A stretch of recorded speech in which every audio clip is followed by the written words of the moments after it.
C'est quand j'ai arrangé Chebele d'Arafat que, comme on est dans le jargon, beaucoup ont déposé. Arafat m'a donné des appareils et il voulait que je coach beaucoup Ariel. Il devait faire Vas-y d'éclair. Et elle courait derrière Arafat parce que c'est avec Arafat elle faisait ses feats. Arafat ne voulait pas poser. Elle était abattue. Ah ouais. Est-ce que c'est pas à cause de toi que Léo dort? À cause de moi. Non. Est-ce que tu n'es pas là? C'est ça, tu veux savoir, c'est Chegal. Chegal? Oui. S'il vient à 20h, il doit aller d'abord boire des Guinness. Écoute, si tu veux faire de la musique, si tu veux faire du slow-fi là ailleurs, parce que Elvis, là, c'est pour danser.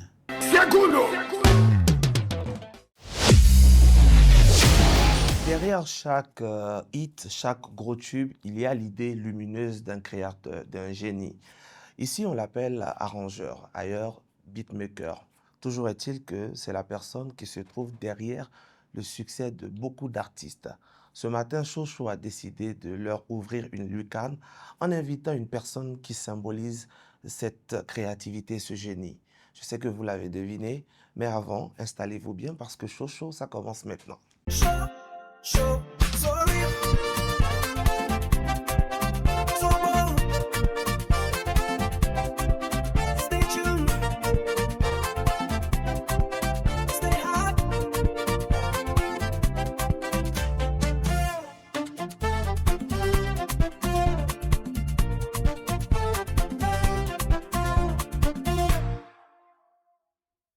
Bonjour à tous et bienvenue dans Chocho, l'émission qui enflamme vos samedis. Nous sommes encore très heureux de vous retrouver ce samedi pour partager avec vous une nouvelle histoire, une nouvelle carrière. Comme on a l'habitude de le dire, c'est vos likes, c'est vos commentaires, c'est vos partages qui nous donnent la force de continuer cette émission. Évidemment, avec notre partenaire Aquabet qui nous accompagne tout le long de cette saison. Et pour présenter l'invité de ce jour, on ne va pas déroger à la règle. On a notre voix, c'est la voix que vous ne voyez jamais, qui s'appelle Flamme. Est-ce que Flamme peut nous présenter l'invité de ce samedi?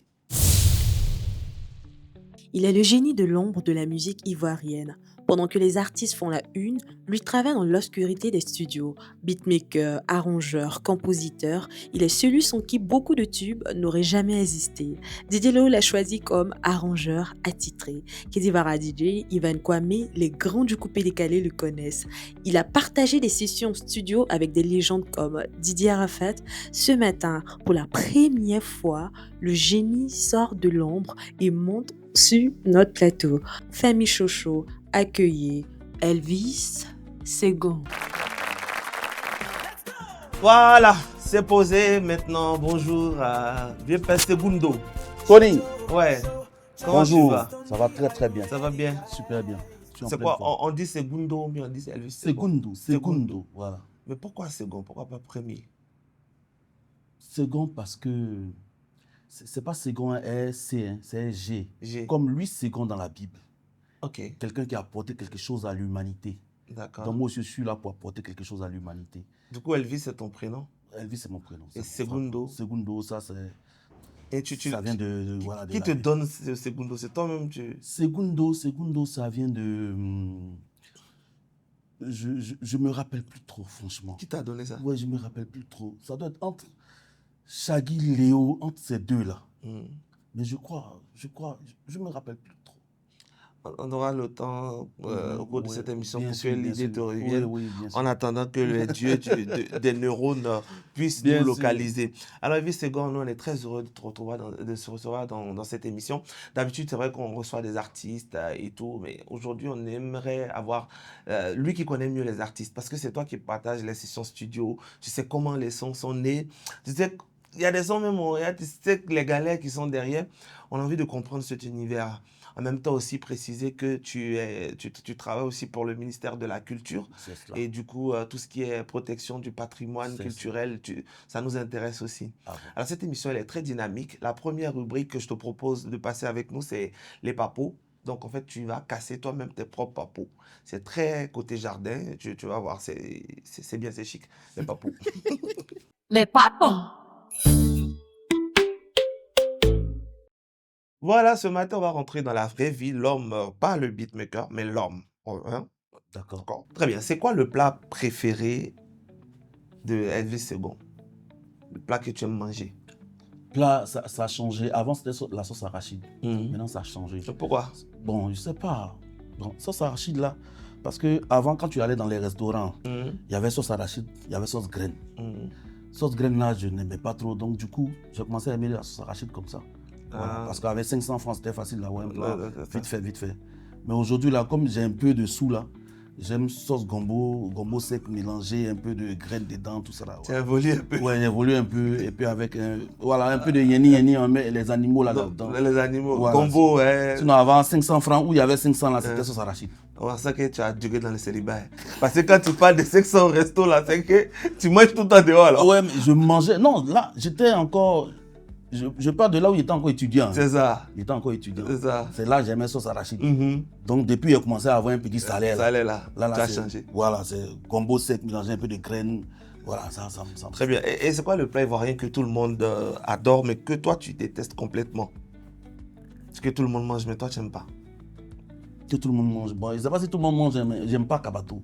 Le kabato, ouais, j'aime pas. C'est comme moi aussi. Moi aussi, j'aime pas trop kabato. Je ne sais pas si c'est pour les mêmes raisons. Bon, je sais pas, mais... Bah, moi aussi, j'aime pas kabato. Voilà. Ah, bon. C'est bon. Mais on part pour danser. D'ailleurs, tu arranges des sons où on fait kabato. Est-ce que tu te souviens de ton plus grand daïko, ton pire moment d'ivresse? Raconte-nous ce qui s'est passé ce soir. Ouais, daïko là, j'en ai vraiment eu un. Ton pire daïko? Mon pire daïko. Toi, tu te dis non. Mon pire daïko. L'alcool, c'est mauvais pour la santé. Mon pire daïko. Ouais. Peut-être tu peux dire, il y a eu au moins 5 pires daïko, hein, ou bien 6. Hein. Ah. Bon. Donc raconte-nous le plus sorti. Le plus chic. Bon, il ne sait pas si c'est le plus chic, hein, mais peut-être il peut dire le plus dangereux.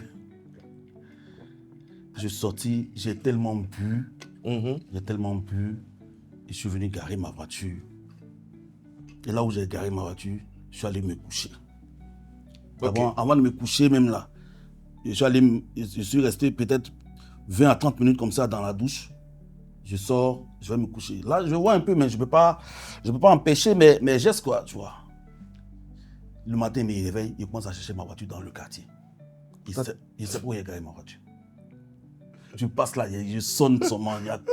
La clé là, je cherche ma voiture. Je cherche ma voiture de je peux dire 16h, 17h par là, jusqu'à 22h, je suis venu m'asseoir à la maison. Et c'est un enfant qui est quitté là-bas. Tonton, ta voiture est ici, hein. Le tonton a dit que ça y est devant sa porte depuis longtemps. J'ai garé la voiture peut-être à 50 mètres comme ça. C'était un pas loin. Moi, je suis allé chercher ma voiture loin. Tout le monde ne te rappelle pas. Je ne me rappelle pas de là où j'avais garé ma voiture. Oui, l'alcool, c'est pas bien. L'alcool, c'est pas bien. C'est vraiment pas bien. C'est pas bien. Alors, à l'école, c'est quoi la matière dans laquelle tu flashais le plus? Tu faisais comment pour cacher ça à tes parents? Bon. Déjà, quand je suis arrivé en 6e, comme on dit là, j'ai eu un coup de tête avec mon professeur d'anglais. En 6e. C'est-à-dire où on devait commencer l'école. C'était à Divo. J'ai eu déjà un petit truc avec le professeur d'anglais, donc ça fait que j'ai détesté l'anglais. C'est lui qui a fait que j'ai détesté l'anglais. Ah, du coup, tu flashais en anglais? Je flashais en anglais. Ah ouais? Ouais, je flashais en anglais. Ouais. Il m'énervait tellement. Oh, tu vois, en 6e comme ça. Mais il t'a fait papier. Bon, déjà même moi j'étais bien gaou là. J'ai fréquenté dans un village qu'on appelle Zéhiri. C'est là-bas, j'ai fait CM2. Tu fais où ça? Zéhiri, c'est à Divo. Voilà, okay. Quelque part après Didoko, on rentre dans un truc là, Zéhiri, un joli petit village. C'est là-bas que j'ai fait la classe de CM2. Donc, je viens à Divo au lycée Alphonse Assamoah. Lycée municipal Alphonse Assamoah. Je croise là-bas un professeur d'anglais, j'ai oublié son nom. J'allais dire son nom. Et je ne sais même pas ce qu'il a fait, il me donne Kokota déjà. Aïe. Oui. Pourtant, moi, il sait que j'ai quitté CM2 là. Quand il vient à l'école là, on ne fera plus les gens. Lui, il me donne Kokota. Et il m'a donné Kokota. En ce moment, on avait un éducateur aussi. Il y avait l'autre qui venait de temps en temps pour être notre éducateur, comme on appelle. J'ai oublié le nom de ce grand monsieur, un acteur qui était à Divo, mais souvent il était éducateur, il venait aussi. Ça nous plaisait le fait qu'il vienne à Divo, tout ça, pour tourner un peu. C'est son nom, le tonton qui était malade un moment. Il était malade? Oui, je crois que ça va maintenant. Bon, j'ai oublié, on y va. Ok, ok, bon. Il y a beaucoup d'oublis, hein. Ça fait 2 oublis. On va rattraper ça avant l'émission. C'est la vieillesse. Il y a beaucoup de choses. C'est quoi la plus grande punition que tes parents t'aient infligée? Celle dont tu te souviendras encore toute ta vie? Franchement, j'ai pas eu de punition comme ça. Non. C'était l'enfant sage? pas vraiment sage, mais il savait où il pouvait mettre mes pieds. En tout cas, il faisait tout pour éviter la punition. Et tu as fait ton enfance où? Bon, un peu comme j'ai dit, hein, à Divo, Divo. à Yopougon, Lièvre Rouge, au village, à Bangourou, un peu de Fer-Kessé-Dougou. Bon, c'est là. Et puis à Yopougon Santé aussi. Santé. Oui, Yopougon Santé. J'ai fait un peu Yopougon Santé. Bon, c'est un peu... Elvis Second est-il titulaire d'un diplôme? Si oui, lequel? La licence en musicologie, musique et musicologie à l'université Félix Houphouët-Boigny. Bon, avant, musique et musicologie. Musique et musicologie. D'accord, super. C'est que tu travailles dans ce que tu as étudié en fait. C'est rare, hein? Oui, je suis musicologue. Est-ce que tu as étudié avant de travailler dedans ou bien tu as travaillé et puis tu as décidé d'aller à l'école pour te perfectionner? J'étais déjà musicien parce que déjà, au CM2, je jouais à la batterie à l'église. J'étais déjà musicien. Mais à l'école, je voulais pas faire la musique. Arriver devant, je n'allais pas faire la musique parce que j'étais très bon en sciences naturelles. Je voulais être forcément médecin. Ok. Je voulais être médecin. Même au bac, j'ai eu 19, on dit « Ah, mais toi !» Mais je voulais être médecin, mais bon. En ce moment, on s'amusait à cocher. Non. Et dans les orientations, là. Tu vois, tu mets de temps en temps, voilà. Donc, je suis allé mettre en bas là-bas, musicologie. Bon, j'ai dit, bon, au cas où, on ne sait jamais. Ah, c'est la musicologie. J'ai dit, bon, vu que je suis polyvalent, je suis partout. Joe, la vie continue, bombarde là-bas, on y va. Et suis dedans. D'accord, c'est bien. Hein? Au moins, je vais dire, il y a eu quelque chose qui a débouché. Hein? Parce que souvent, tu t'en fais espagnol et puis tu finis, tu te fais autre chose qui n'a rien à voir espagnol. Ça aussi, c'est les réformes du système éducatif avec l'enseignement technique qui est en train d'être promu. D'accord, on salue d'ailleurs. Et c'est quoi le pays de rêve de Elvis Second, le pays que tu rêves de visiter? Et qu'est-ce qui t'empêche d'y aller jusqu'à maintenant? En tout cas, mon entourage le sait. Peut-être que si je dois aller quelque part, moi, j'adore la verdure, la nature. J'aime la Côte d'Ivoire. En tout cas, la Côte d'Ivoire est mon pays des rêves. Ah ouais? Oh ouais. Je n'ai même pas envie d'aller en France, en Allemagne. Elle a verdure dans d'autres coins, hein, mon vieux. Oui, c'est vrai, mais il y a beaucoup de choses en Côte d'Ivoire. Il y a des endroits où les Ivoiriens même... C'est-à-dire, tu vas dans un autre pays, tu vas découvrir peut-être la plage dans un autre pays. Pourtant, cette même plage pour laquelle tu te tues à l'extérieur, il y en a ici. Essaie de parcourir un peu les sites touristiques de la Côte d'Ivoire et tu verras. C'est vrai qu'il y a d'autres qui connaissent beaucoup l'étranger mais qui ne connaissent même pas le pays. Même pas les pays. En tout cas, alors qu'il y a des choses à voir. Mon pays de rêve, là, c'est la Côte d'Ivoire profonde. Très bien. Franchement, si on a eu tous les Ivoiriens, les pays de rêve, c'est la Côte d'Ivoire comme ça.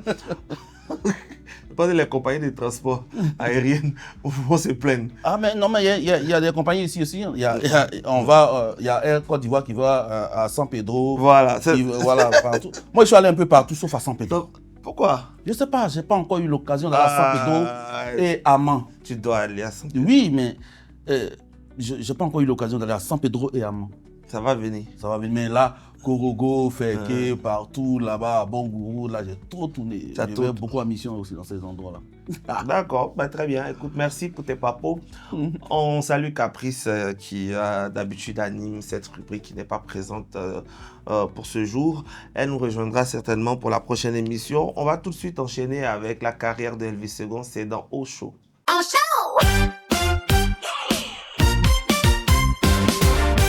Ouais, vous êtes dans Chocho, nous sommes dans Osho. Osho, c'est là que Elvis, on va voir un peu comment tu commences, comment raconter un peu à ceux qui ne te connaissent pas encore ton histoire avec la musique, quelque chose des angles que tu n'as jamais abordé ailleurs.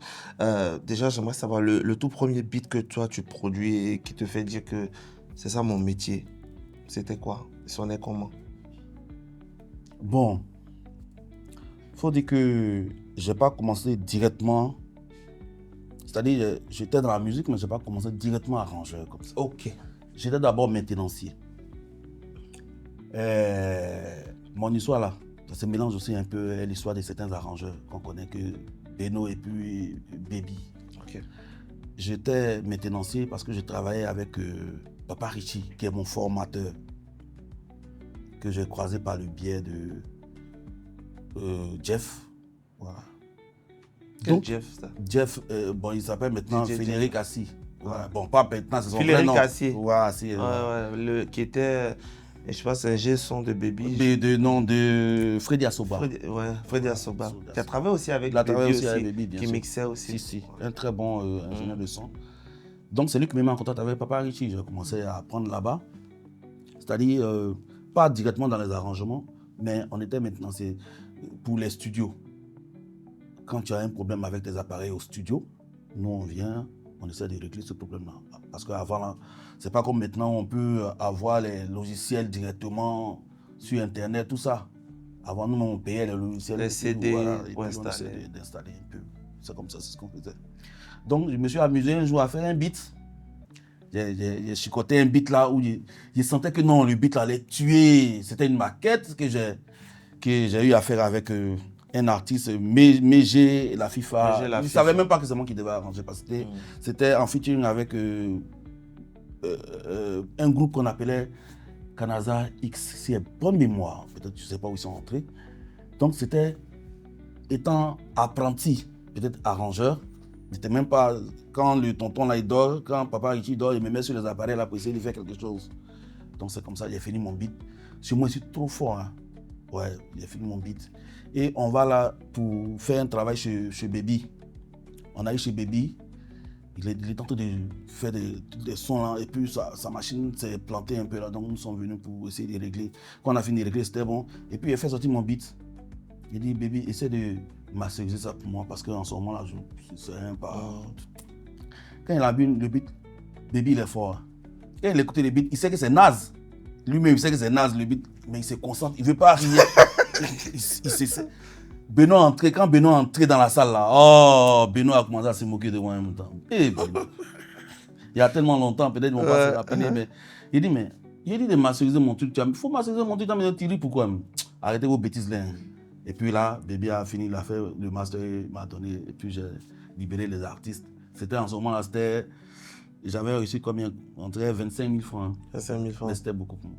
Pour le premier. Ouais, ça c'était mon tout premier arrangement.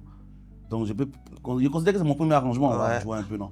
Mais après ça, il y a eu d'autres choses. Voilà. Et du coup, c'est Mégé la FIFA qui était cobaye. Oui.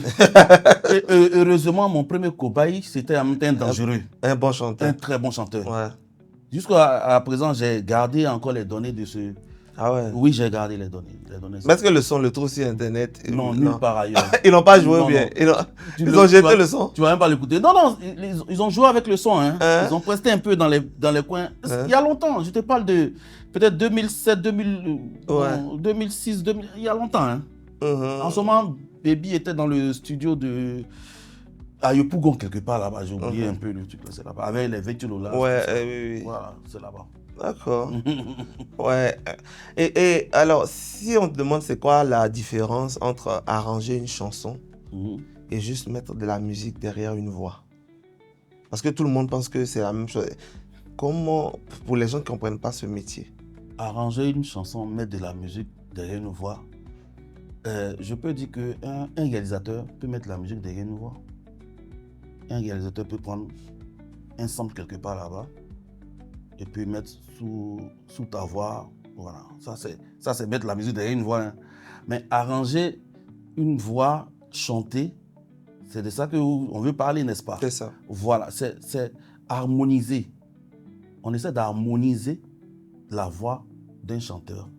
On apporte des modifications, on apporte des instruments. On dit, bon, tel instrument peut aller ici, là. On peut peut-être aller dans tel... On va monter peut-être la fréquence, on va descendre. C'est comme ça. On essaie d'harmoniser la voix avec les instruments qu'on a sur place.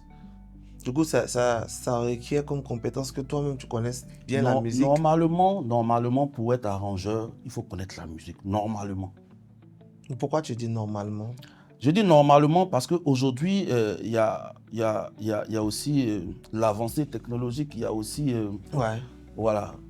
Aujourd'hui, tu peux chanter. Toi, tu peux ne pas être musicien. Tu peux chanter et mettre dans un portable. Et puis, le portable fait tout pour te donner. Et l'IA aussi. C'est de ça que je parle. Le portable, il fait tout, il te donne. Chez toi, tu es dangereux.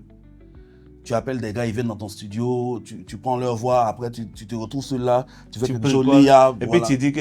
Donc en fait, ça existe des arrangeurs qui font ça, Bien c'est-à-dire sûr. qu'ils prennent les voix, après quand les artistes vont, eux, ils font Voilà, un IA. voilà, ils font... Donc il y a les arrangements IA qu'on écoute. Comment on appelle là? Poudondon, oui, les gens font ça. Ok.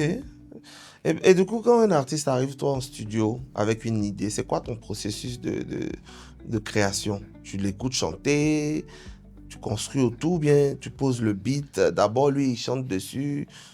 En fait, mais c'est selon chaque artiste. Quand un artiste vient, même si, parce qu'avant, le coupé décalé, le plus souvent, il n'y avait pas de corps dans le morceau. Il venait seulement avec un refrain. Mhm. À partir du refrain, déjà, j'essaie d'apporter des harmonies. À partir du refrain. Quand je finis de faire tout ça, après, il va venir chanter. Parce que lui aussi, il a besoin de quelque chose pour pouvoir attaquer. Ça, c'est au niveau du coupé décalé. Voilà. Maintenant, il y en a aussi qui sont des très bons compositeurs parmi les faiseurs de coupé décalé. Il y en a beaucoup qui sont des très bons compositeurs. Donc, depuis la maison, il peut dire, Elvis, j'ai un truc là, je viens. Quand ils arrivent, ils vont chanter. Et quand ils finissent de chanter, toi, tu sais déjà quel instrument porter sur cette voix. Comment est-ce que tu aimerais que voilà, la musique parte, les mouvements, tout ça. Tu essaies de calculer déjà. Voilà. Donc, c'est vraiment ça. Ça dépend de l'artiste, en fait. Ça dépend de l'artiste. Maintenant, tu peux imposer quelque chose à l'artiste, ce que moi, j'aime pas faire, c'est-à-dire faire de la musique. D'abord, je finis de faire de la musique. Et puis tu dis, voici ça, chante dessus. Voilà, non, moi, j'aime pas. Tu le conditionnes, c'est comme si tu le conditionnes, en fait. Merci.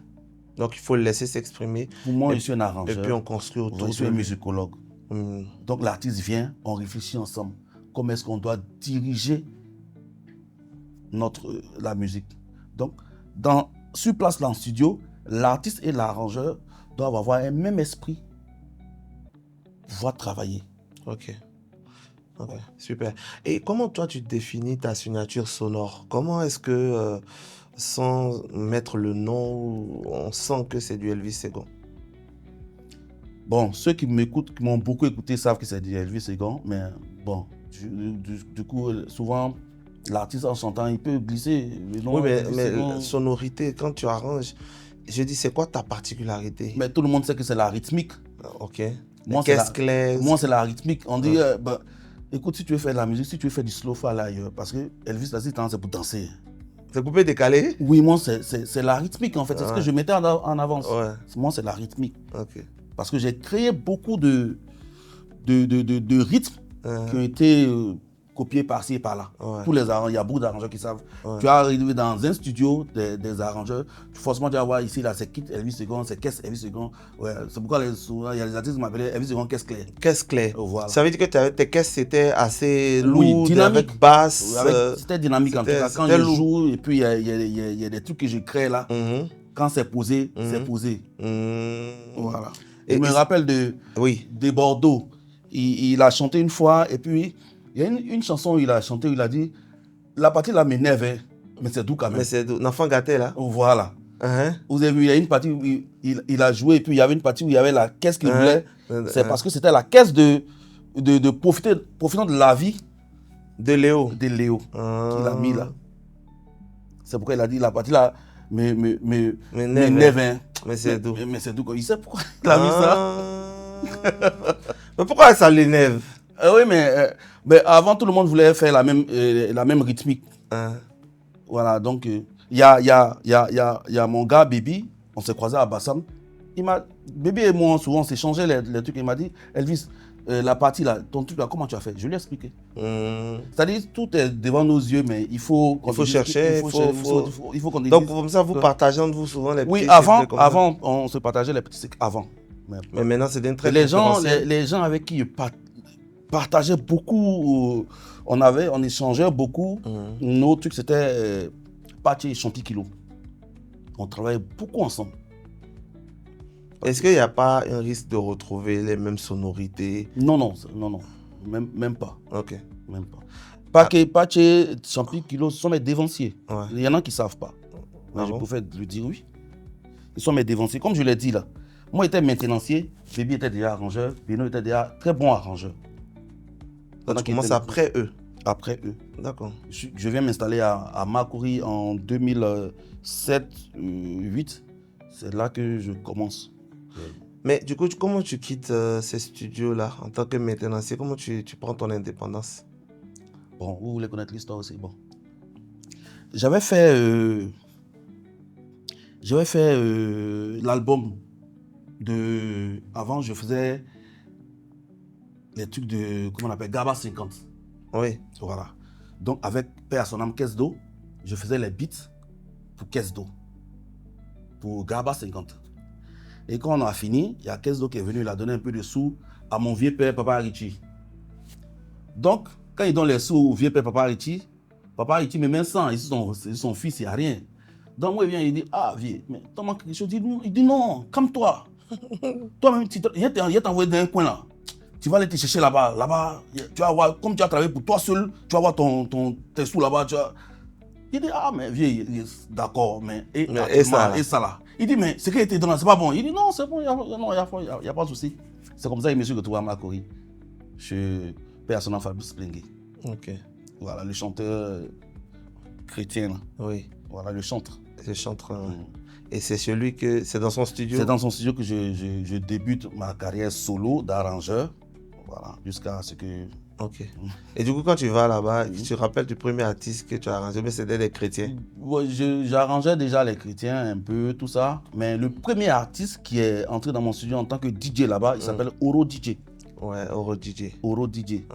Voilà. On a fait déshabillement, il a pris l'aller. Il est venu, il est entré. Il cherchait un studio. C'est-à-dire, avant, là, il cherchait un studio. Il marche dans le quartier comme ça, il rentre. Il dit, ici, il y a un studio. Il dit, oui, c'est un studio.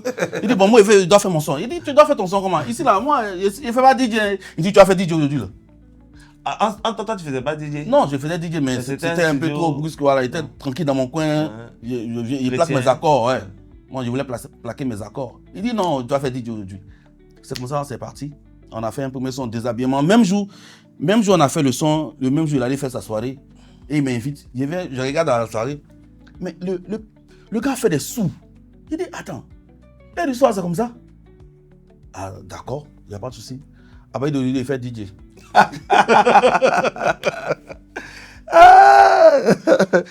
Et du coup, quand les artistes vont dans un studio, est-ce que tu peux nous parler, c'est quoi la chose qu'ils font systématiquement? Il y a une habitude et un comportement rituel que le public ne peut jamais savoir si peut-être on n'en parle pas quand ils arrivent dans un studio. Quand l'artiste même arrive déjà dans un studio, il est très doux d'abord. Il est doux. Il est très poli, très doux. L'arrangeur devient son chouchou, son pasteur. Il est tout pour l'artiste au studio. Ouais. Il le suit, tout ce qu'il dit. Non, ouais, c'est toi le boss. Oui, c'est comme ça. C'est quoi le tube que tout le monde connaît aujourd'hui et qui a failli ne jamais sortir parce que toi ou l'artiste, vous étiez sur le point d'abandonner le projet? C'est Profitant de la vie de DJ Léo. Ok. Ouais, on s'est battu pour ça. Raconte-nous. Ouais, non. Léo, il n'aimait pas... Il y a des instruments qu'il n'aimait pas. Mais moi, je lui disais que c'était bon pour la musique. C'était bon pour la musique, mais lui, il ne voulait pas. Par exemple, la basse dans une chanson, c'est comme si tu ralentissais sa chanson, il n'aimait pas. Il n'aimait pas la basse? Oui. Or, la basse que vous écoutez dans Profiter de la vie, il voulait que je retire carrément la basse. Donc, quand on a joué, devant lui, devant lui, il est baissé. Donc, quand il était un peu distrait là-bas, j'ai augmenté un peu. Donc, pour faire Profitant de la vie, là, il dit, ici, il veut ça. Il dit, non, on ne va pas mettre ça ici. Ça, là, c'est pas normal. Ici, on doit faire ça. On ne met pas ça ici. Non, ça aussi, on ne met pas là. C'est comme ça. C'est comme ça qu'on a fait sortir le... Mais là, est-ce que quand vous avez fini le son, il a dit non, ça ne sort pas ou bien, je ne sais pas. Et puis après, tu l'as convaincu? Non, il n'a pas dit ça. Quand on a fini le son, on est allé à une première soirée à Yopougon. Après, on est revenu. Il a trouvé qu'il devait mettre des choses dedans. Bon, après, moi aussi, j'ai commencé à dire non, on ne met rien, c'est bon, le truc comme ça. Voilà, parce que le gars là, c'est un perfectionniste. Il veut que tout soit parfait. Tu peux pas être vraiment parfait. Tu vois. Ouais. Voilà, tu peux pas être trop parfait. D'accord. Et la session studio la plus mémorable de toute ta carrière? Avec DJ Arafat. Ouais. Chez Bélé. Chez Bélé. Ouais. Avec DJ Arafat. Pourquoi c'est mémorable? Personnellement. Bon, Arafat, à la base, il voulait que moi-même je l'appelle pour venir dans mon studio pour qu'il puisse faire un son.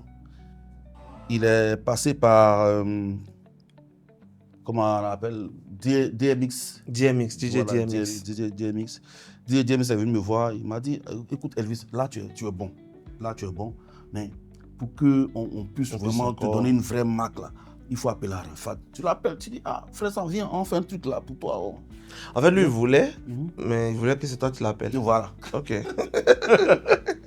Donc j'ai dit à DMX, il a dit non, moi je ne veux pas ça. Moi, il ne fonctionne pas comme ça. C'est vrai, il est très bon. Moi aussi, j'ai envie de me faire encore connaître tout ça, mais il va venir de lui-même. Parce que j'ai foi en ce qu'il fait. Il sait que moi, il sait que je suis bon. Et puis j'étais tellement en confiance. Donc il dit non, je ne vais pas l'appeler. Et j'ai fait un son pour Magicien. Quand il écoutait, déjà il a commencé à dire, il disait les sons casseroles là. Il parlait de parce que là, je roulais les caisses là. Ça, il appelait les sons casseroles. Après, il y a son petit, Chouchou Salvador, qui est venu faire un son avec moi, Matoroman. Donc, Salvador l'a appelé pour un featuring sur Matoroman. Il vient, pendant qu'il doit faire le featuring, il écoute le son Matoroman de Salvador. Il s'assoit, il réfléchit un peu, il dit, le son, ça n'a qu'à attendre d'abord. Attends, tu vas me faire un son. Parce que j'ai tellement fait rouler les caisses avant là. Dans le coupé des calais, c'était les caisses qui étaient les trucs. Ainsi, si tu n'as pas de caisses, c'est que toi, tu n'es pas dans la danse. Donc, il écoutait le Matoroman du petit, il dit, Elvis, est-ce qu'on peut faire quelque chose tout de suite là? Il dit, ah, c'est Yoro. Si toi-même tu demandes, il n'y a pas de souci, c'est Yoro. En temps, je devais faire un son pour un animateur aussi sur Mangourou Kanté. Oui. Voilà. Je lui ai dit, bon, moi, en tout cas, chez moi, tout le monde a la même chose.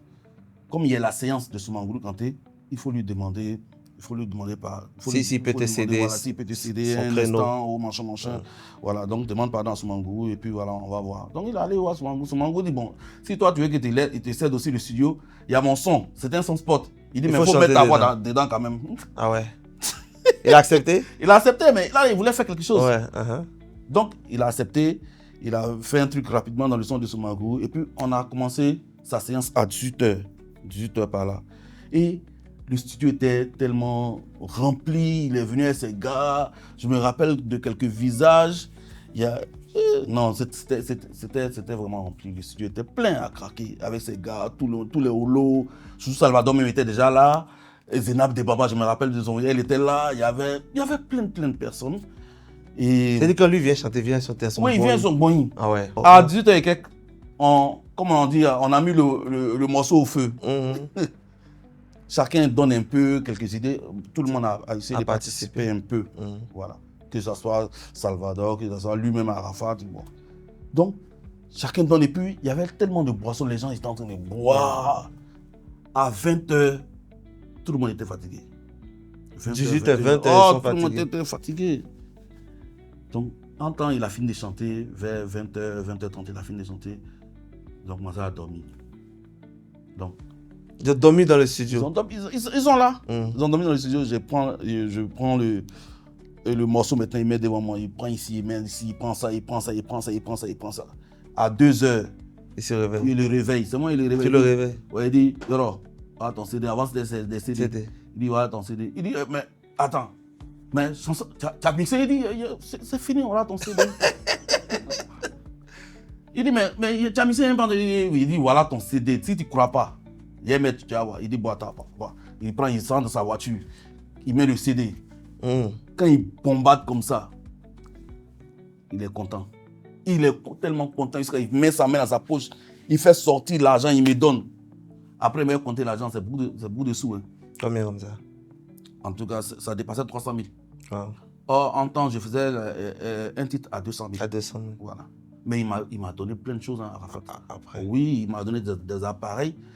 Arafat m'a donné des appareils et il voulait que je coach beaucoup Ariel. Voilà, il m'a donné des appareils pour que je coach beaucoup Ariel. Donc, il a pris la chanson à 2h. À 5h, les gars sont en train de faire clip. Hein? C'est ce que je t'ai dit. Ah ouais. Parce que le lendemain, il devait aller aux États-Unis. Donc, il a pris la chanson à 2h. À 5h, là, Ils sont assignés, ils sont en train de faire clip. Voilà, ça c'est l'histoire des CPD. J'envoie le son à DJ. En ce moment, il y avait un de mes DJ qui était à DJ Tabaco, qui était dans un bar là. Je lui envoie le son. C'est-à-dire le lendemain, le son est partout à Abidjan. Donc toi aussi, tu as ton réseau de DJ en fait. Oui, j'avais. Ok. C'est-à-dire quand il finit, aussi il veut avoir l'exclusivité. Donc tu l'as. Tabaco, Rossi veut game. Il y a même pas envie Et de. du Serge Aglagla. Ouais, Glagla. Voilà, il y en a beaucoup. Mistral 1. Bon, j'ai pas envie d'oublier, entre eux, ils étaient beaucoup. Et ça. En même temps, c'est parti. Donc pendant qu'il était en Amérique, la chanson moussait déjà ici en Côte d'Ivoire.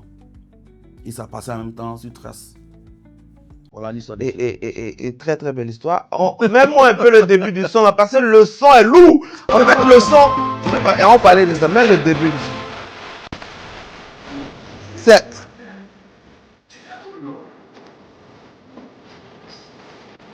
Ah, mais ça là.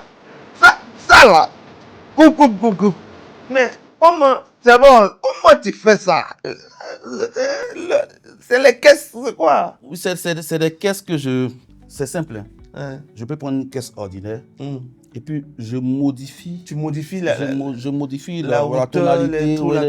Et puis souvent je mets un peu de, comment on appelle, de chorus, un peu de reverb sur la caisse. C'est les mêmes caisses. Hein. Souvent les gens ne savent pas. Tu personnalises la caisse. Voilà, c'est tout. Du coup, elle ne sonne pas comme les autres caisses. Mais est-ce que c'est difficile de rejouer ça en live? Puisque si tu as modifié comme ça... Non, mais s'il y a un bon ingénieur de son, il va faire la même chose. Il va faire la même chose. C'est simple. J'ai retrouvé même les données de chez BD. Il n'y a pas beaucoup de trucs, de réglages, à part les caisses. Il n'y a pas beaucoup de réglages, même sur les voix.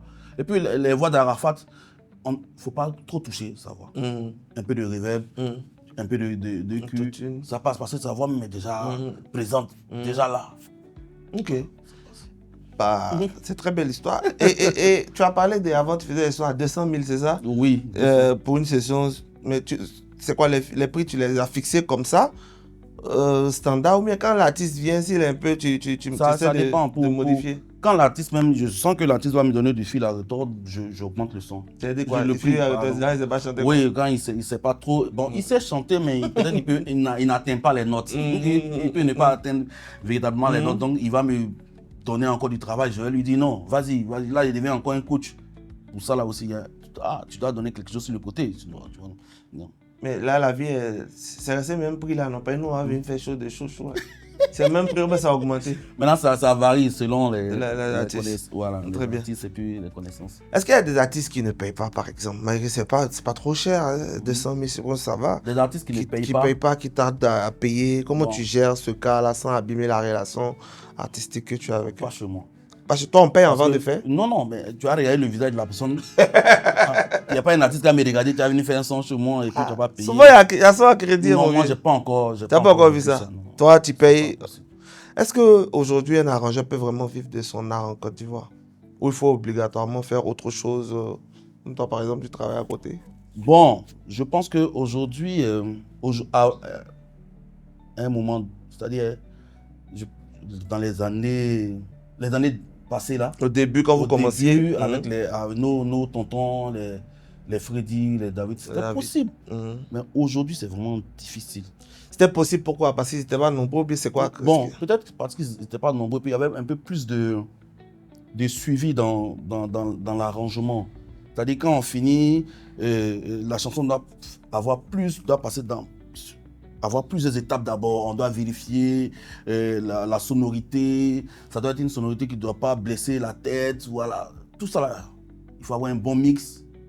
Tu peux envoyer ta chanson à une radio, une télévision, te dit non, ta chanson ne passe pas parce que les décibels sont trop élevés que ce qu'on veut. Tout ça, il y avait trop de critères. Or, aujourd'hui, avec TikTok, il n'y a pas de suivi. Tu finis ta chanson, tu mets la traîne sur la traîne pas sur TikTok que ça mousse. On essaie de jouer ça. Donc, le fait qu'il y ait un processus, ça fait que c'était payé plus cher ou c'est quoi? Oui. Bon, c'est parce qu'il n'y avait pas aussi beaucoup d'arrangeurs. Ouais. Il n'y avait pas beaucoup d'arrangeurs. Aujourd'hui, il y en a beaucoup. Hein. Aujourd'hui, il y a beaucoup d'arrangeurs. Vous luttez les artistes. Les nouveaux qui viennent, tout ça. il y a des arrangeurs, par exemple, qui font des sons gratuitement pour se faire connaître à des artistes. Voilà. C'est ça, c'est une sorte de promotion. Voilà. Moi, est-ce que j'ai fait ça pour un artiste un jour? Je ne me rappelle pas. Toi, tu n'es pas dans le gratuit. Non. C'est ce qui me donne à manger. C'est ça. Voilà, je ne peux pas... Si je devais faire ça pour quelqu'un, peut-être que depuis longtemps ou autant, ou DMX me disait, il faut appeler Europe, j'allais le faire. Je pourrais faire ça pour d'autres artistes. Et puis les artistes avec qui je travaille, ce sont des artistes qui ont vraiment un grand cœur. Un grand cœur. Qui respectent tellement leur boulot. Mais du coup, quand l'artiste a fini de payer, toi, c'est fini, tu n'as plus rien dans la chanson ou comment? Derrière, non, le reste, c'est le Burida qui gère. C'est le Burida. Oui. Qui gère. Et du coup, tu as les ristournes derrière. Oui. Est-ce qu'il arrive des artistes qui ne te déclarent pas? Ou bien c'est toi-même qui va te déclarer? Il y a des artistes qui ne me déclarent pas. En fait, c'est le temps que j'ai pas. C'est-à-dire, s'il y avait, un bon suivi. Un bon suivi, s'il y avait des gens qui s'occupaient de ça, on allait essayer de voir les artistes pour qu'ils puissent aller déclarer leurs œuvres. Les contraindre à le faire. C'est ça. Parce qu'au fil du compte, si le Burida génère, tu peux avoir beaucoup d'argent aussi dedans. Si on trouvait l'astuce qui permettait à ce que l'arrangeur parte lui-même déclarer certaines œuvres pour avoir son argent, et quand l'artiste sera prêt, lui va aller aussi... Mais je pense que ça existe au Burida. On prend une fiche pour déclarer une chanson dans laquelle on participe. Oui, mais tant que l'artiste aussi n'a pas signé. Ouais, c'est ça aussi. Voilà, mais tu peux pas. Mais déjà, il faut faire peut-être ça. Si on déclarait les trucs, si tous mes artistes avaient déclaré leurs œuvres, tout. Mais toi, tu as pris ton temps, tu as laissé ça comme ça. C'est que j'étais bon, hein. Surtout les morceaux sport là. Je ne me rappelle même pas. Il y a des morceaux, mon jour, je ne me rappelle même pas de quand j'avais fait. Je faisais en moyenne 2 morceaux sport par jour. Donc imagine combien d'années. Mais après ça, quand tu as fini d'arranger et qu'il y a les soirées dédicaces et tout là, est-ce que l'artiste vient souvent par reconnaissance? Avant, oui. Avant, oui. Qui faisait ça avant? La plupart des artistes, que ce soit... En tout cas, tous les artistes, je n'ai pas envie de citer pour oublier. Voilà. Sinon, quand ils finissaient comme ça. Et puis, avant, il y avait un monsieur qui en tout cas, c'était pas mon manager, mais c'était comme un frère qui m'aidait à avancer dans ce milieu-là qu'on appelle JJ Greg. Donc, quand même, un artiste finit, quand il finit la soirée, JJ Greg va dire, hé, petit, va faire le gay de Elvis, parce que c'est son esprit aussi qui a fait que tu as eu. Et JJ Greg, non. L'esprit du scarabée. Du scarabée. Non. C'est vraiment un esprit. Il a apporté beaucoup à ma carrière. Beaucoup. Il y a des gens comme ça qui ont apporté beaucoup à ma carrière. Je ne peux pas citer tout le monde. Comme JJ Greg comme ça. Il y a un aussi qui... Tu sais, il y a des gens qui viennent vers toi parce qu'ils ont foi en ce que tu fais. Il y en a qui viennent vers toi parce qu'ils n'ont pas le choix.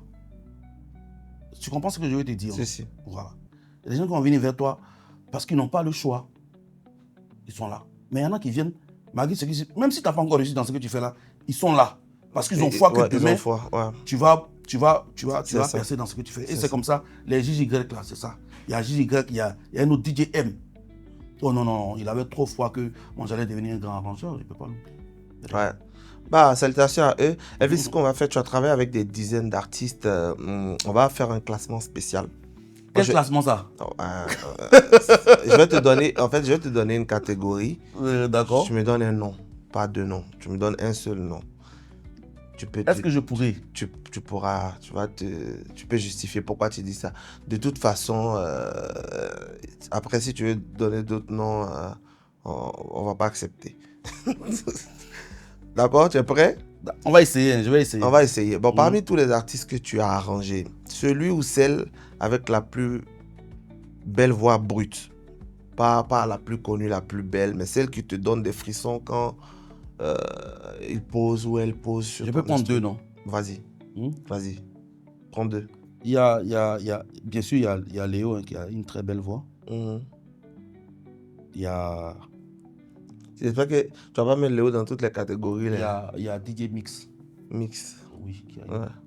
Quand je travaille avec DJ Mix aussi, ça coule.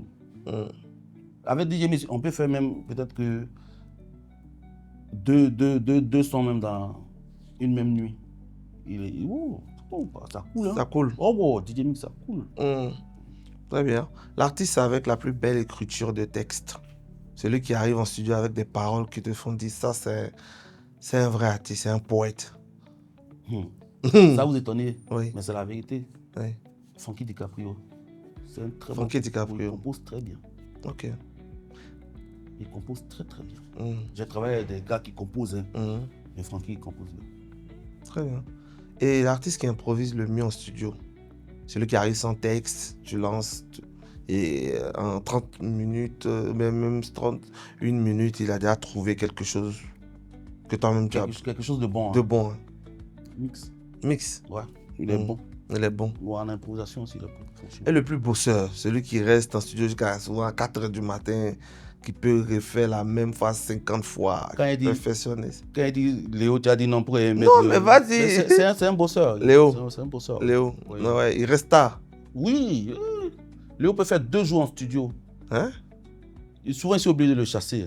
Hein? Oh oui, c'est un bosseur. Ok. Et le plus Bon, grand. c'était un bosseur. Maintenant, Il dort. non, il ne sait pas s'il dort. Hein. Il a beaucoup d'argent. Maintenant, il a beaucoup d'argent, donc il a beaucoup calme un d'argent. peu. Ouais, il Mais calme c'est un ça, peu. souvent les motivations du début ne sont pas les mêmes. Hein. Si. Avant, nous, on faisait, Sinon, c'est un on bosseur. faisait 5 vidéos par jour. Ah oui, il y a ça. Hein. Ah, il y a ça aussi. Hein. Ah, moi, il dormait. Avant, souvent, aussi. tu travaillais pour te faire connaître. Si. Après, maintenant, quand tu travailles par stratégie. Hein. Et le plus grincheux en session, c'est lui qui met tout en cause, tout ce que tu fais. Il n'est jamais satisfait. Ça là, il ne peut pas dire. Tu ne peux pas dire, mais raconte une anecdote avec. Il va se reconnaître. Non. Tu ne peux pas dire. Il Tu peut ne peux pas avoir un client. Ah, Elvis. Non, ça, c'est Et le plus, Sinon, il y a- le plus généreux, c'est lui qui te Non, paye, qui les- paye très bien, qui ne discute peut-être- pas le prix. Peut-être Mais il donne même un bonus. les plus généreux, il y a Shaggy, il y a Mix, il y en a, j'ai pas envie de citer, puis Il y en a sinon, il y en a Non, beaucoup. mais Mais c'est... comme je t'ai dit, Mm. ceux qui viennent vers moi, c'est des gens qui aiment la musique, qui aiment bosser. Mm. Voilà. Et l'artiste qui t'a le plus appris sur la musique. Sur la musique, Mm. qui m'a appris sur la musique. Pas celui avec qui tu as fait le plus grand hit, mais celui dont les exigences t'ont forcé à progresser. T'as pas encore vu? Non. Mm. Moi aussi, c'est un bon musicien. Eh, non, on vient. non. Et c'est un bon musicien. Aïe. Ah bah. Après, On on a... était Black Pie, c'est très bon Ouais, musicien. on voit, ça se voit dans Donc, tes... pour m'apprendre quelque chose, c'est compliqué. Hein. C'est compliqué. Hein. Mais il y en a qui te dictent la prod. C'est-à-dire qu'eux viennent dire non, moi, il pas que tu fasses ça, fais ça. Non, tous les artistes font ça. Ok. Oui, et puis c'est très bon. Parce que si un artiste ne fait pas ça, c'est que ce que tu fais ne lui convient pas, il n'aime pas. Mais quand tu fais quelque chose, non, prends ça. Mais si une fois l'artiste même te dit non, je peux faire ça comme ça, c'est que déjà il aime ce que tu es en train de faire. Il veut que tu apportes juste.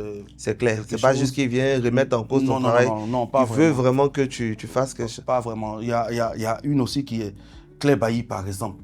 Oh, c'est une bosseuse. C'est une bosseuse. Ah, à propos, tu es content? Elle va revenir faire les sons avec toi. Elle va revenir forcément. Ouais, parce que là, elle revient un peu là. Donc, Elle revient. tu l'as bien arrangé. Elle- Elvis Second. Normalement, les gongorongo. Mais là, maintenant, elle revient là. Elle va revenir au studio. Non, Ça mais- t'arrange? Non, ça n'a rien. Mais même quand elle était. On travaillait un peu. On travaillait souvent. On travaille. Attends. On travaillait. Hein. Mais qu'est-ce que tu penses justement De quoi? de son comeback dans le coupé décalé? Bon, je ne sais pas ce que les gens appellent coupé décalé. Je ne sais pas ce que les gens appellent musique. Non, mais c'est elle qui a dit qu'elle revient dans le coupé décalé. C'est ce que j'ai dit. Qu'est-ce que tu Bon, penses? en tout cas, moi. Est-ce que c'est une bonne nouvelle pour le coupé décalé féminin? Toi qui es l'ancêtre des beats. Honnêtement, et même quand elle a dit qu'elle partait, moi je ne considère pas les trucs comme ça parce que Tu ne considères pas comment? moi je suis quelqu'un, je suis très réel, Pragmatique. trop.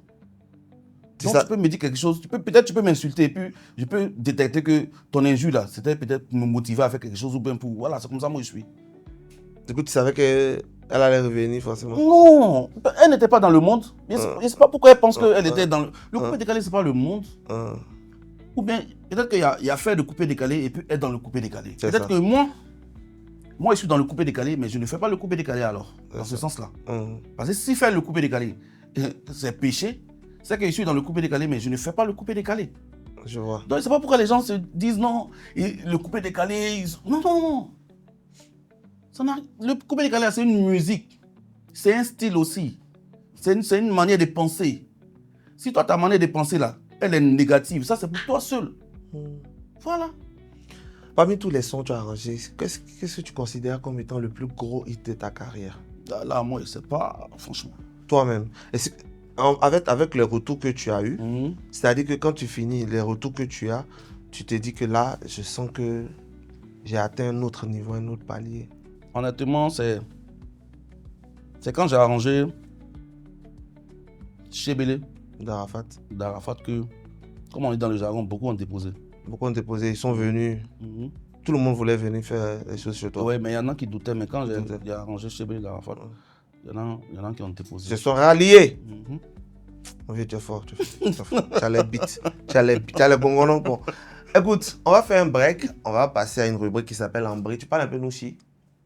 Tout terrain. D'accord, on va tester ça tout de suite. C'est dans Ambri.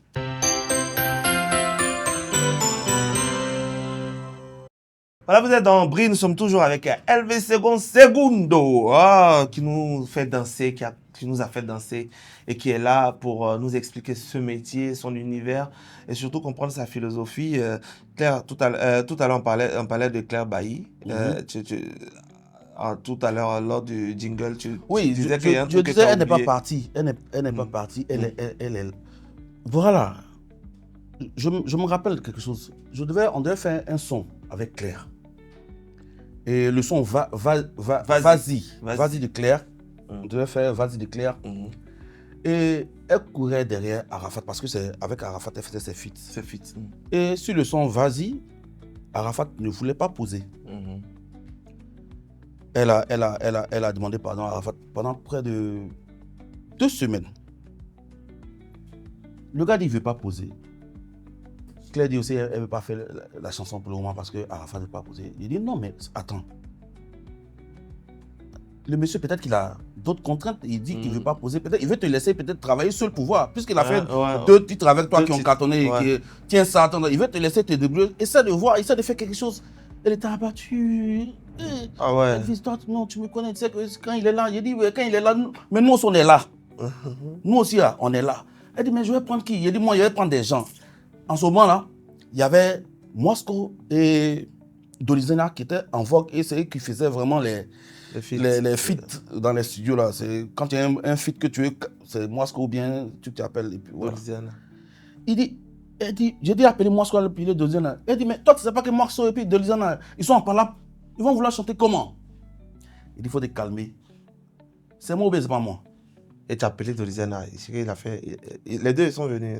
Non, les deux ne sont pas venus même jour. Mais c'était un vrai clash. Hein. Ils avaient vraiment un bafou. Aïe. C'était chaud. Hein. Nous, on était dans le showbiz, donc on connaît. Quand c'est amusement, on sait. Quand c'est vrai aussi, on sait. Voilà. Donc, comment faire?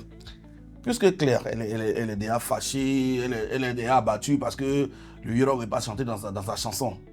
Il dit, bon, moi, je ne peux pas taper pour toi aller là. Ici, dans mon moment, il ne t'a pas porté un Claire. Il faut te calmer. J'ai appelé Dolizena. Dolizena est venu. Il a posé. Il dit, qui pose après? On dit, c'est toi seul. C'est toi seul qui poses, donc il faut chanter. Il a chanté. Pour lui, c'est lui seul là. Donc il chante seulement, on prend en main, il prend une main ici, il prend une main ici. Claire, elle est assise seulement, elle les regarde. Il sait que dans sa tête là, il se disait, ben lui là même, il fait quoi même? Moi, il pense à mon Yoro, il n'a qu'à venir chanter mon truc. Il dit, moi, t'as pas poteau. Donc on finit, Dolizena, de temps en temps, il s'en va. On appelle Mosco. Mosco, quand il vient, je mute. Tu mutes la voix de Dolizena. Toutes les voix de Dolizena, je mute toutes les voix de Dolizena. Mosco, il chante jusqu'à après, il s'arrête. Qui doit faire le feat là? Il dit, c'est toi seul. Vas-y petit, chante. On est ensemble. Tu es un tabou béki. Ouais. Donc, ils finissent. Moi, je me mets là maintenant, je commence à... Parce qu'avant là, quand on finit de chanter, maintenant, il faut faire les découpages. Je prends A pour couler sur I, voilà. Donc, c'est ce que j'ai fini de faire. J'ai fait ça derrière Claire. Et quand elle est venue, quand j'ai fini même, j'ai fait, avant, quand tu finis un son, il faut mettre la partie ou casse-casse. Donc j'ai fait jusqu'à mettre la partie ou casse-casse. Elle vient, je mets le morceau, elle est assise comme ça. Elle est venue comme ça juste pour... Quand je mets le morceau, aïe, aïe, aïe, aïe. Vas-y, tu veux... Elle écoute. Tu sens qu'elle veut sourire, mais tu vois, non, elle est contente. Elle est contente. Tout ça. Donc, j'ai attendu quand ça arrive au niveau de Rukas, que cela. Elle dit, ici, là, il faut mettre ça. Il dit, donc ça t'a plu, c'est bon déjà. Donc, c'est là, on a fait le Rukas ensemble, où elle a crié, tout ça, elle était contente, elle a chanté sa partie. Vétiolas aussi était là pour... Voilà. Ah ouais, donc ça montre vraiment comment elle était attachée à travailler avec Arafat. Donc peut-être que la mort d'Arafat l'a vraiment bouleversée. Elle s'est dit, il chantait qui. Il chantait qui, peut-être. Donc peut-être que ça l'a poussé, elle s'est dit, il va arrêter. C'est pourquoi il t'a dit qu'il ne considérait pas trop ça, parce qu'il connaît mon mouvement. Il sait que doucement. Elle va revenir à la raison. Voilà. Donc le prochain, on espère que tu vas la récupérer. Qui ça? Claire Bailly, pour nous faire sortir un autre truc. On va faire. On va faire. Ah, ça s'annonce.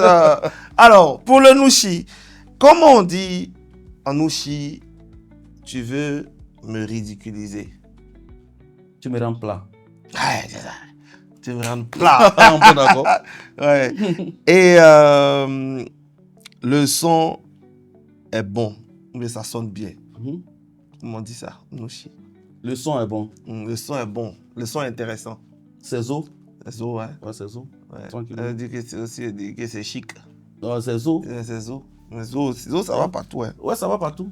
J'attends de l'argent. J'attends de l'argent.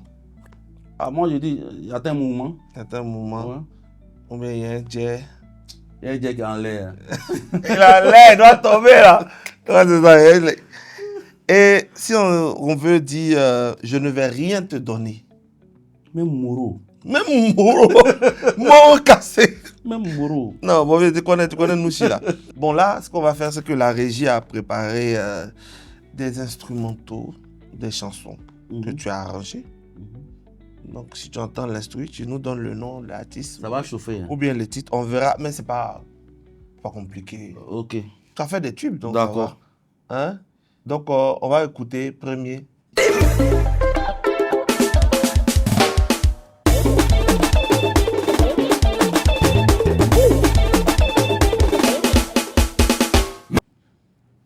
Il y a quoi? Je reconnais bien le titre. Hein? Je ne vois pas. Tu vois pas. Mais quoi? Mais. Mais quoi?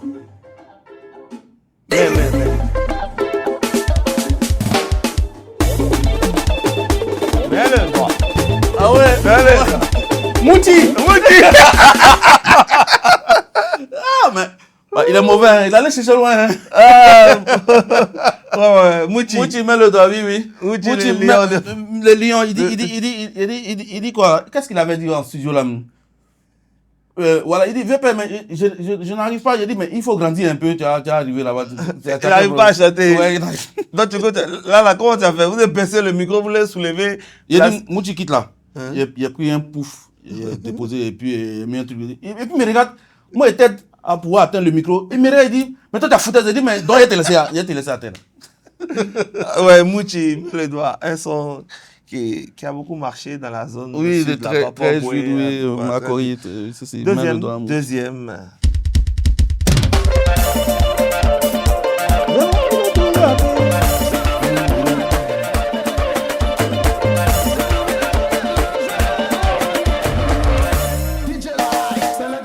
DJ Light. T'as triché, hein? DJ Light. Disjoncté. Si tu veux entrer dans les morceaux sport, il ne pouvait pas me retrouver. Hein. Il a dit qu'il faisait 2 morceaux par jour. Hein? C'est beaucoup. Non, il n'a pas de calculer mon argent. Il dit... Si on calcule, on fait le compte. Hein. Bon, on continue. Je pense que ça, c'est pas sport. DJ Mix. Le titre. Laisse. Gwenda, décalé Gwenda, voilà. Décalé Gwenda, c'est ça, non? Ah là, je t'ai eu. Ah non. Là, c'est pas sport. Non, ça, c'est pas sport. Ok. Alors, Mix. il reste oui, Mix, tu voulais dire quelque chose sur lui? Ce son-là, on l'a fait en une nuit. En une nuit. Petley m'inspire trop. Ce mix-là, il m'inspire trop. Il a la voix. Il est bon. Dernier son. Mais il a peur de moi. Il a fait quoi? Il a peur de moi. Pourquoi? Ah, il connaît. Comment Ils ça? sont vieux en musique, il sait. Ah, Ah, il connaît. il met ici, tu mets ici. Ah, il sait. Hey! Ah. Dernier son.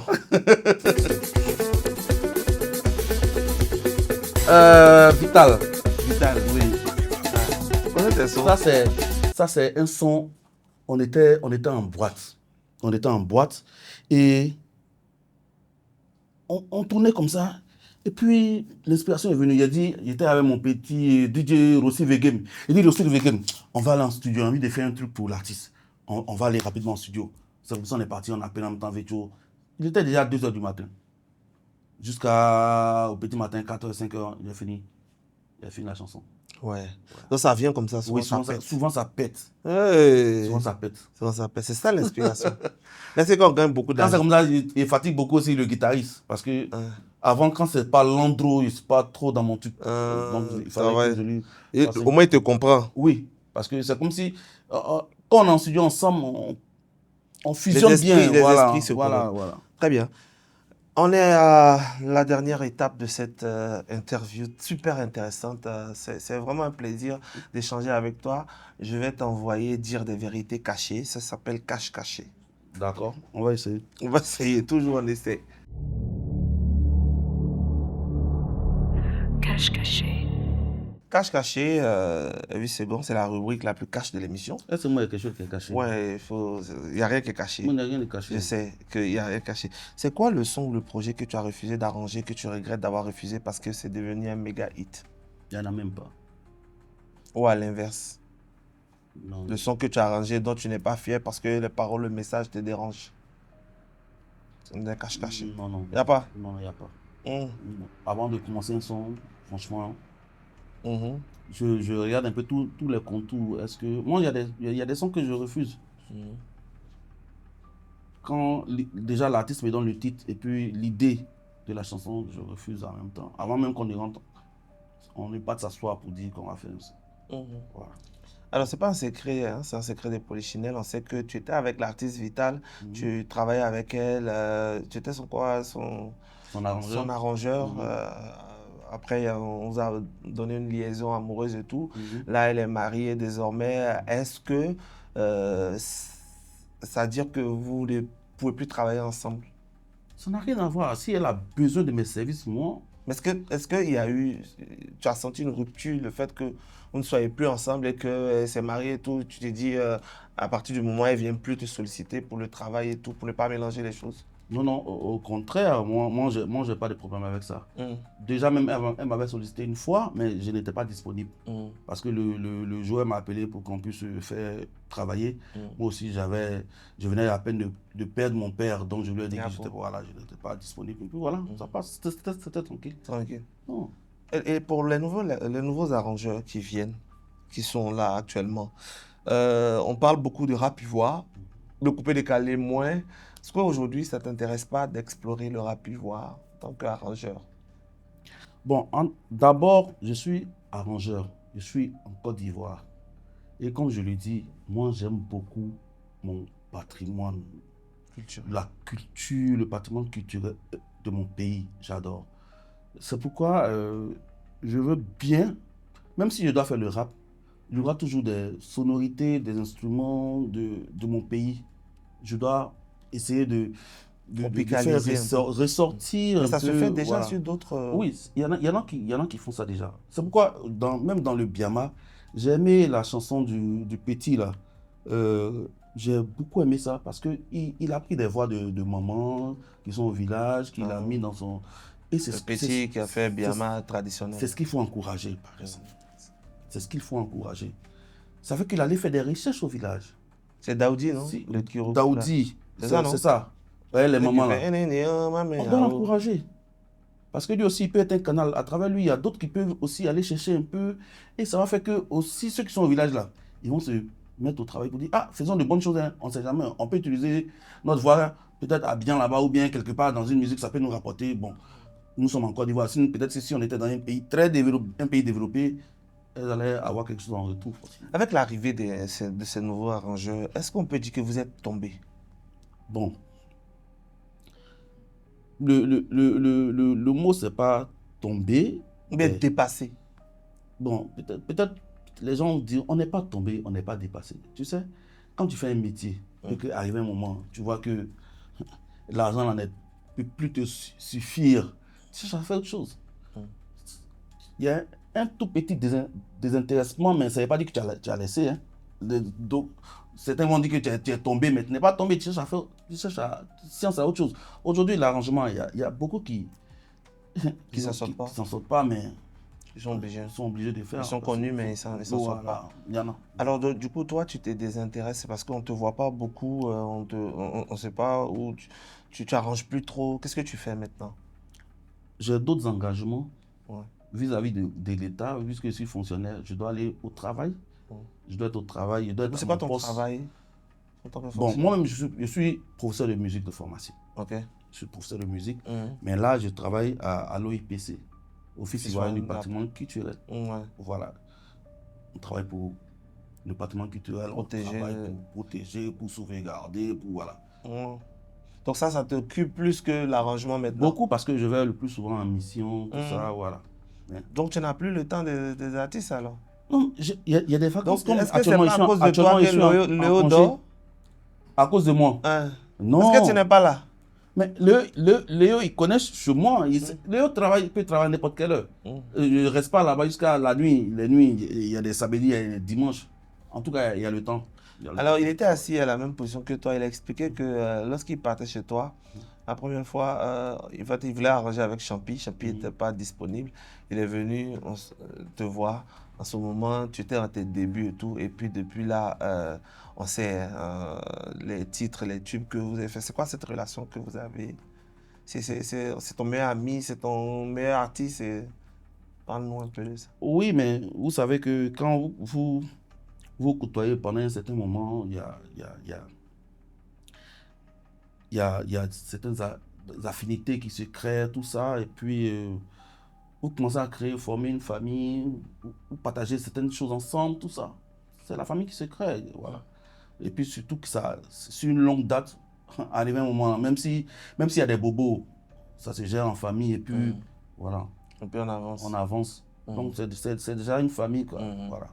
D'accord. Elvis Segon, merci d'avoir été franc avec nous. Très franc. Tu as été franc. Tu as caché un peu aussi. Je n'ai rien caché. Les noms des artistes grincheux qui viennent au studio là. J'ai dit non. Là, tu as caché. Tu n'as pas caché. Il a caché. Il n'a rien caché. Je n'ai rien caché. Mais est-ce qu'il y a un artiste qui vient, tu vas refuser, tu n'as pas envie de travailler avec lui, sans citer de nom? Oui, un seul. Un seul. Oui, parce que il fatigue les gens au studio. Au lieu de chanter, il va se mettre là à se jouer les musicologues. Voilà. C'est le seul artiste. Il fatigue les gens au studio. Oui. Là, il est passé dans mon studio 2 fois. La première fois, on n'a pas fini le son. La deuxième fois, c'était avec un featuring sur Agalawala, on n'a pas fini le son aussi. Et quand il finit une séance avec lui, il tombe malade. Oui, il fatigue. Il va venir. S'il vient à 20h, il doit aller d'abord boire des Guinness. Il va passer son temps, il va boire Guinness, il va venir peut-être vers 1h du matin. 1h du matin, maintenant, c'est là, il est prêt à poser. Tu mets, il rentre dans la cabine, il crie une fois, ouais, il ressort. Il va tourner encore. Non, ici, là, mets ça. Ici, mets ceci. Ici, mets cela. Mais, mon ami, il va chanter et puis tu vas partir. Voilà. Et lui, là, question pour un champion, de quel artiste s'agit-il? C'est ça, tu veux savoir, c'est Chegal. Chegal? Oui. Ah, le vieux père qui était. Oui. Écrit comment? Ouais. Donc, non, mais il faudrait qu'il change cela. Je ne sais pas s'il fait ça avec d'autres arrangeurs là-bas, mais. Oui, tu es bêté. Non, mais il doit changer ce comportement-là. Quand on t'appelle pour un featuring, tu vas, tu demandes peut-être l'idée. En fait, le déjà, il connaît pour la musique. Voilà. Lui, il ne sait même pas que lui qui est assis là. C'est un professeur de musique. Lui, il enseigne la musique aux gens. Et non seulement il est encore musicologue, c'est-à-dire il étudie la musique. Il peut te regarder. Toi, quand tu finis de chanter, à travers toi, ta manière de chanter, ta musique, ta musique là, il peut savoir ce que tu fais, ce que tu aimes, ce que tu n'aimes pas, comment tu te sens, Le comportement. ton comportement Ouais, à travers ta musique. c'est une science, la musicologie. C'est tout ça la musicologie. Donc, on va dire que tu es le scientifique de la musique. Je te donne ça maintenant. Scientifique. Elvis, c'est Tu vois? bon, le scientifique de la Donc, musique. ça veut dire qu'on peut étudier un peuple à travers sa musique. Mhm. Ta manière de faire ta musique, là, on saura si tu es un peu, comment dire, un peu content. Content ou bien fâché, tout ça, on peut savoir à travers la musique que tu fais à un moment donné. Voilà, on peut savoir. Est-ce que, pour terminer, tu es fier de ce que tu as accompli jusque-là? Bon, Ou tu as des regrets? regret, oui, un peu quand même. Un peu, parce que, comme je t'ai dit, je suis vraiment polyvalent. J'aurais vraiment préféré être médecin. Oui, franchement. J'aurais préféré être médecin. Pourquoi? Parce que tu n'as pas réussi ta vie en tant qu'arrangeur. Non, pas que j'ai pas réussi ma vie, mais c'est ce que je voulais faire. Ok. C'est ce que je voulais faire. Mais là où je suis tranquille aussi, voilà. Mais si on me demandait de choisir à nouveau, Tu aurais choisi la voilà, médecine. sans trop Il y réfléchir. a trop de mots de tête, donc on peut décaler. Non. C'est pas parce qu'il y a trop de mots de tête, mais c'est ce que j'avais, depuis l'enfance, c'est ce que j'avais. C'était un rêve voilà, cher à c'était un ton rêve cœur de devenir médecin. que tu n'as jamais lâché en fait. Voilà, jusqu'à présent. Écoute, tu sais, tu nous soignes quelque part parce que c'est pas seulement la médecine chirurgicale ou je sais pas, mais tu nous soignes avec tes mélodies, ça nous fait du bien. Donc tu es le médecin. Merci beaucoup. Merci. Merci d'être venu à Chocho. Merci de nous avoir raconté toutes ces anecdotes, toutes ces belles histoires. Je vous en prie. J'espère que nos abonnés ont apprécié. On va pas te laisser partir comme ça. On a un présent pour toi. Ça, c'est comme l'émission Chocho, ça sort à midi. Les gens ont beaucoup fait. Les invités parlent beaucoup. Donc, on a un partenaire, c'est Boss Cake by Ama, qui t'a préparé un petit encas pour manger. Donc, Merci beaucoup. Elle confectionne tout ce qui est gâteau d'anniversaire, mariage, pour les cérémonies, tout ce qui est petit encas. Elle fait tout ça là. Hein. Je vais goûter si c'est bon. Voilà. Non, c'est très bien fait. Merci. Voilà, pour te dire merci d'être passé. Et puis, on se donne rendez-vous avec nos suiveurs, nos followers la semaine prochaine pour un autre invité. J'espère que vous avez aimé. Au revoir. Show, show.